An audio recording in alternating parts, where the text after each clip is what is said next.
All right, for more, let's get in a word from our National Affairs Editor, Javed Ansari. He's joining us in our newsroom. Also with us, Ami Yagnik, spokesperson of the Congress Party. He's with us. We also have, will be joined by Shaina NC of the BJP. We also have Devankur Vadhavan, who's joining us from Rajasthan. I want to come to you first, Javed Ansari. The fresh tapes here clearly reveal that this illegal surveillance extended beyond the state borders of Gujarat. Now the centre clearly has a locus standi, considering that central acts have been violated. The question is, does it have the political will to order an inquiry to go ahead with this? Well, that's the moot point, Simi, because the centre, I am told, and I have it on fairly reliable sources, the centre was, or certain leaders in the central leadership of the Congress Party were in favour of an inquiry being ordered at the very outset.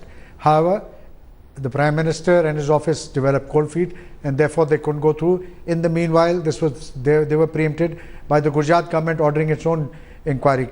Now, of course, the latest revolution showed that this snooping was going on even outside the state of Gujarat. Therefore, the centre now has a locus standi. Other state governments have a locus standi.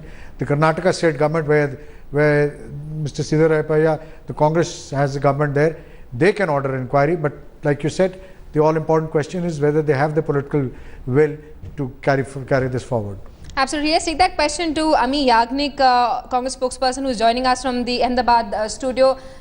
Ms. Yagnik, the question is, why has the Congress been dragging its feet as far as ordering an inquiry is concerned? We also heard from Sandeep Dixit, the Congress MP, on record saying that central rules have been violated. Why is it that the centre has been going slow as far as ordering an inquiry is concerned? Is the Congress government scared of taking on somebody as powerful as Narendra Modi? No, there is no question of being scared of anyone when there is to be an inquiry in such a serious case where it involves snooping and stalking of a young girl, where there is no proper procedure of law followed, neither permissions are taken by the Home Secretary, no law is followed, and so there is a violation of the Telegraph Act, and there are multi-states involved. Now, the earlier tapes which were on record by the CBI, almost numbering to about 267 or 70, they clearly showed that the snooping was done in several states, because the girl had travelled, the lady had travelled from Gujarat to Bombay to Bangalore, and she was basically from Bangalore, who was travelling to Gujarat often. And so there are violations in all the states. So all this material which has now come on record would clearly show that the offence has taken place and there is violation of the Telegraph Act. Procedures have not been followed, but it takes a while to put it before the cabinet, get a note and get a nod, and then to proceed further. So there's no question of getting scared, but there's a question of following due process of law if you are to take action, and when their action has to be taken, it has to be seen that you have all the material on record. Right, but Ms. Yagnik, the Congress already had, the CBI in fact had in its possession close to 250 tapes. It didn't really have to wait for these 39 more to order an inquiry. Let's also get in a word from our correspondent Devankur Vadhavan, who's joining us from Jaipur this evening. They were also hearing that one of the reasons behind Congress's hesitation could be that the Rajasthan government is in the mood to order an inquiry into Robert Vadra's allegedly illegal land deals in the state. Well, that is true, Simi. The BJP government seems to be all set to order an inquiry into the controversial land deals by Robert Vadra. Let me point out to you out here, Simi, that several acres of land have been purchased either by Robert Vadra himself or in his name through several companies in Rajasthan's Bikaner Kolayat region. Now, all of that was allegedly in violation of the Land Sealing Act of Rajasthan, which was changed retrospectively by the Congress government during the previous regime. Now, to be fair to the BJP, Simi, it did raise this issue even prior to coming into the government.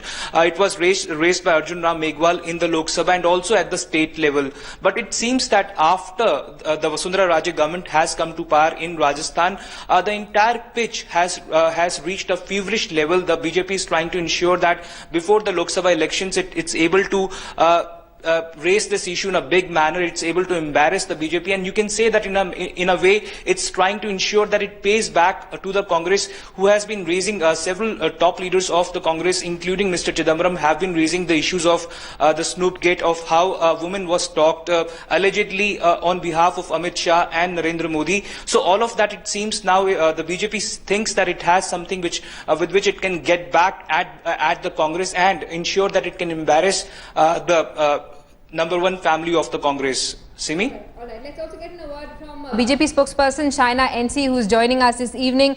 Shaina NC, more evidence against the Gujarat government. For how long can the BJP keep hiding behind a weak defense that says that the girl's father had actually asked Narendra Modi's government to help protect their daughter?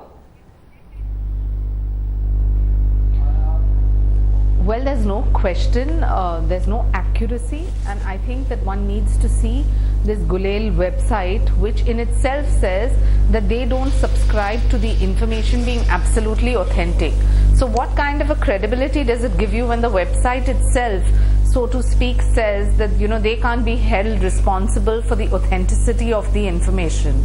Now, having said that, we have always seen that this kind of strategic timing, once just before the assembly polls, then you raise this question now.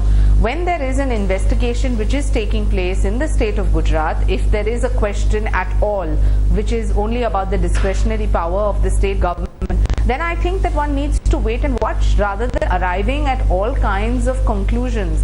The point is that the Congress has lost all face and is completely inconsistent with issues, and therefore they choose to revive and, you know, kind of bring a new twist to the same old story. Right, Shaina, you know, I'm sorry to interrupt you, but you know, the reason why we're debating this issue today is because Golel.com has released 39 fresh tapes in which there's also an insinuation that the Gujarat government actually got in touch with Yediyurappa's government in Karnataka and asked for that woman's phones in Bangalore to be tapped. Of course, they said that on record there is information available that proves that the Karnataka government denied the request, saying that it's a violation of the Telegraph Act. So the reason why the centre is even contemplating a high-level inquiry is because it seems that the surveillance wasn't just limited to the state of Gujarat. All right, we seem to have lost that connection with Shaina NC. We'll continue tracking developments. Of course, the BJP has a lot to answer for. Narendra Modi, the BJP's prime ministerial candidate, somebody who has an opinion on everything and addresses all allegations levelled against him at all public rallies, has refused to comment on this particular allegation. We'll thank our guests, Javed Ansari, Devankar Vadhavan and Ami Yagnik of the Congress Party. Thank you, all of you, for joining us this evening and sharing your opinions.